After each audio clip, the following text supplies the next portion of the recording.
পরের জায়গা, পরের জমি, ঘর বানায় আমি রই, আমি তো সেই ঘরের মালিক নই। ভাইজান, মানুষের 3.5 হাত জমিনের গ্যারান্টি নাই, অত জমিতে কি করবা? কি বললি? সুলতান তোদের চর দখল করতে বাধা দিয়েছে? হ্যাঁ ভাইজান, দখল প্রায় শেষ করে নিয়েছিলাম, ঠিক সেই সময় মেজো ভাই এসে আমাদের ধমক দিয়ে তাড়িয়ে দিল। মেজো ভাইয়ের জন্য আজকাল কোনো কাজ করতে পারি না।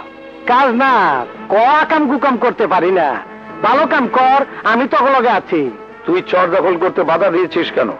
পরের জায়গা, পরের জমি, ঘর বানায় আমি রই, আমি তো সেই ঘরের মালিক নই।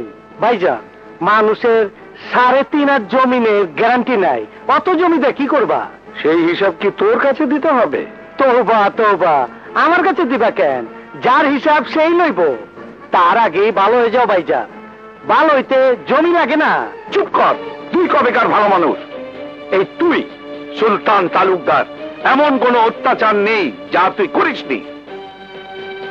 তোর ভয়ে কেউ জুতা পায়ে হাঁটতে সাহস করতো না, তোর ভয়ে মেয়েদের তাড়াতাড়ি বিয়ে দিতে হতো, তোর ভয়ে এই থানায় কোনো অফিসার জয়েন করতে সাহস করতো না। ত্রাস ছিলি তুই, ত্রাস, সন্ত্রাসের রাজা। সে তুই এত ভালো মানুষ কবে থেকে হলি? এত ভালো মানুষ কবে থেকে হলি? মরণের সময় মাই যখন কইছিল মানিক ভালো হয়ে যা, তখন থেকে। মরণের সময় বাবি যখন তোমার পোলা ফাইন রে আমার হাতে তুইলা দিয়া কইছিল একটা ভালো মানুষের হাতে ছেলেরে তুইলা দিলাম, সেই দিন থেকে। তুমি তো আমার ভালো হইতে কও নাই, তুমি তো দাঙ্গাবাজ ভাই পায়া খুব খুশি হইছিলা।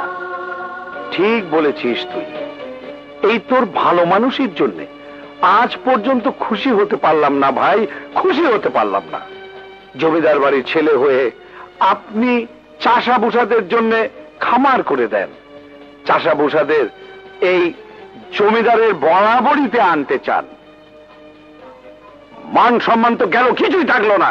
যে সম্মান গরিবরে সাহায্য করলে চইলা যায়, সেই সম্মানের কোনো দরকার নাই। জমিদারি রক্ষা করতে গেলে মানুষ মারা কোনো পাপ নয়। তুই অশিক্ষিত, তুই মূর্খ, তাই এই জ্ঞানটা তোর নেই।